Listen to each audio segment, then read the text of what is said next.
welcome, folks, to another housecoat chat. Your host, Justice Truth. I am here on a late afternoon, 3 o'clockish.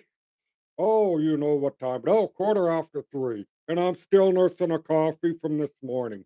It's cold, it's sweet, and it's green, and it's fine. Anyways, let's get right to it, folks. How do you all like the showdown with the tariff? I'll give you a minute, and I'll tell you what I think. I think everybody got played that was trying to go after Orange Man bad.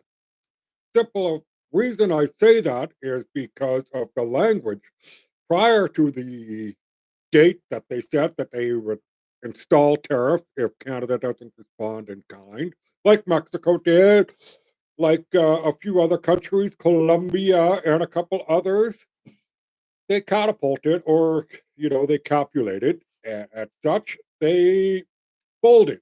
You know, uh, why? Because the United States is still an economic powerhouse and a military might around the world, correct?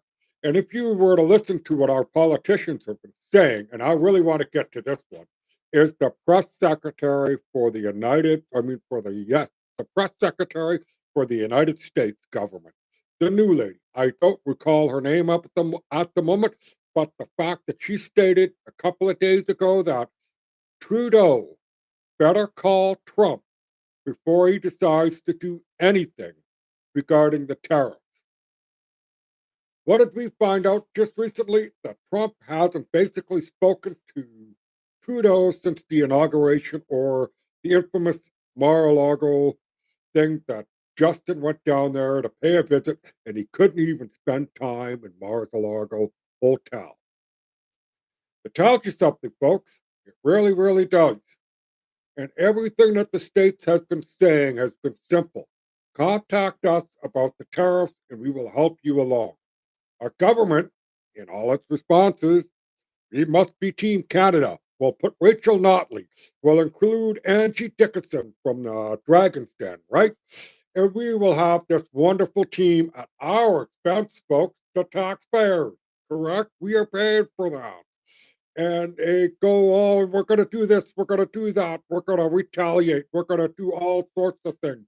We will throw the oil and gas. We have Ontario, the Quebec Premier, David Eby out of BC, all basically saying, let's gang up on Danielle Smith. What did Danielle Smith do while all this was going on? She actually went down, had a conversation with Trump, and on a return, she decided to beef up the border on her own. Good job, Danielle. That shows leadership. Instead, what we have, people, in my opinion, is a coordinated effort through media, global mainstream media, within Canada's media, all saying we're going to have to fight the tariffs. We're going to have to fight, fight, fight. And did anybody call anybody in the government of the United States and says, what is it that you need? What is it that you want? Nobody did that. So the big tariff day comes down. Trudeau was going to make a big announcement at 3 o'clock. 3 o'clock turned it to 4 o'clock, 5 o'clock, 6 o'clock. He answered it a few hours later by announcing a bunch of tariff measures against the United States at $150 billion. Well, I believe the next day, Trump and Trudeau had a phone call because Trudeau apparently phoned Trump or vice versa. It don't matter. But they had a conversation. And then lo and behold, what does Trudeau do? He announced it for a border initiative, money spent, which he announced back in December. And this is going to be another fine point, and I want you people to really clue in on to what I have to say next on this whole tariff issue, because it seems to be lost in the mainstream media of Canada. A few people have picked up on it, and I'll be watching some more of my favorite people later to see if I'm going anywhere smart in my head on regards to the tariff. But there was something that Trump wanted out of the whole border thing, most importantly, and that is he wanted a commitment to have a team that's Canadian and American help tackle the border. The Americans want in on what's going on the Canadian side of the border. It was the most important thing that the Americans wanted. Because I'll tell you what, if Trudeau didn't agree to all these things, and I'm hoping to hear from Todd Human, or whatever his name is, the new borders are in the States, is that if Canada would not secure the border, we would be seeing the National Guard and quite possibly the US military along the whole Great White North borderline with the United States. The longest undefended border in the world will finally have a military presence to stop the fentanyl, the human trafficking, the other drugs, the smuggling of guns, and a host of illegal activities that are paramount throughout our whole country, industry. I mean, Canada as a whole, if you haven't been paying attention in the last few years, is a huge money laundering hub. Casinos are used to transaction the cash. Home purchases in Toronto and in Vancouver have been swapping back and forth to try and hide these transactions. And don't forget, Toronto Dominion Bank took the largest financial penalty for basically laundering money for criminal organizations, and that is in Canada. Look at what we have operating in Canada. I know I want to talk tariffs and stuff, but this is also in Canada. Police stations for China. China has banks. Canada and America says they don't have banks up here, but that's not true. They do have banking services up here. What I think Trump wants is the US style of their lending policies instituted into Canada, and I say nay. Stephen Harper was correct back in the day not to allow that to happen. I'm pretty sure Trudeau did that in the last trade agreement. I hope that stays. We do not want a US style financial system up here. But I digress on that part. Back to tariffs, folks. David Eby and Doug Ford. Doug Ford's calling an election because the tariffs are an issue. Well, does he have egg on his face? Because how is he going to actually have an election on an issue on tariffs when it's basically been delayed a month to see what the Canadian government actually does along the border? Let's hope Justin reopens Parliament so that we can get the money needed for the border to be spent. Because remember, the government is prorogued, meaning they can't make any new spendings. And if you look at David Eby the day before, he was ecstatic and happy. We are going to target red states first. We're pulling all the liquor off the shelves. And then, the next day happens, and there's David Eby. Doesn't look so happy, folks, because you know what? He has a host of issues himself. And this is a little bit of a sidebar, side quest, whatever you want to call it. But the election interference stuff that's going on in BC, and I really hate to put it in those exact words, but somehow shenanigans are going to bite this man in the butt pretty quick. And not to mention all the connections that he may have within the whole electoral process with groups that are tied around him. Yes, folks, David Eby may be looking at a pretty quick fall and hopefully soon. I am praying, praying, praying, praying. John Rustad, my MLA, the leader of the official opposition in British Columbia, I hope you catch this. I know I'm a new everything else, but John, get that man out of BC. That's what I have to say on that. Really, the border, folks, that's what all it is about is trying to make a cooperation. Trump using his negotiation styles. He is, after all, a businessman, and politicians are a different breed.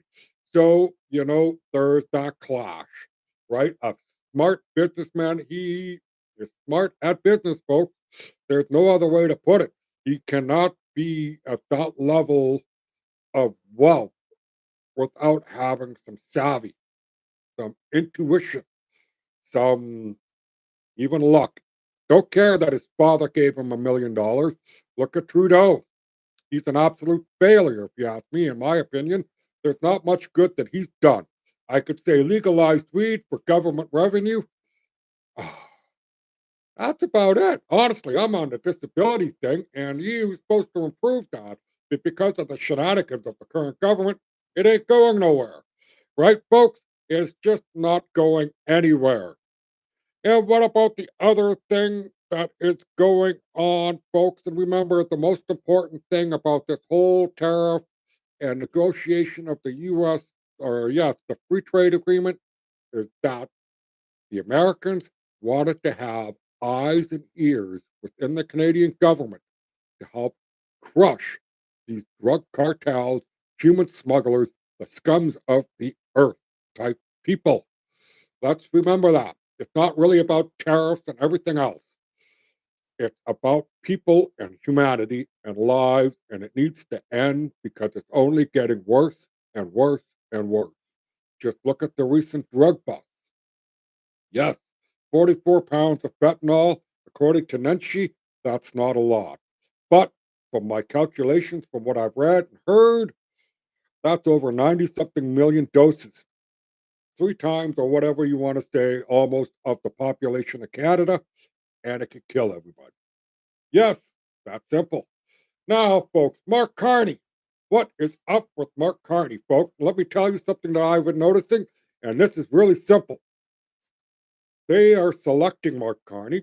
The other fellow, the East Indian fellow who did not speak good French, didn't really speak good English, but I liked the man, Chardra, however you say his name, my apologies. They did not allow him into the leadership race because of French. Well, then what is the Governor General doing in the Governor's General's chair if she can't speak French and is not willing to learn it? So, Mark is being selected, folks. Yes, he is a Davos baby. Wuffer. WF. He is a Greta Thunberg fan. Yes, he is. Strange to listen to. He has an asset managed company, Brooksfield, which moved out of Canada, folks, into the States for better tax breaks. Look it up.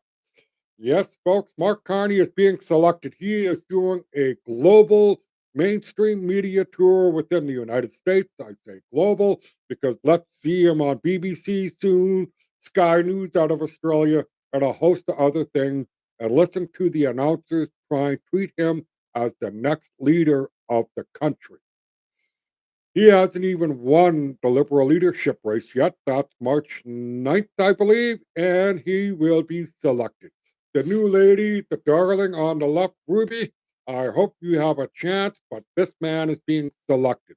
The male feminist, the previous prime minister, still, yes, technically, he's sort of resigning, just waiting for Mark to get the coronation from Schwab because Schwab's getting looped up for the penetration.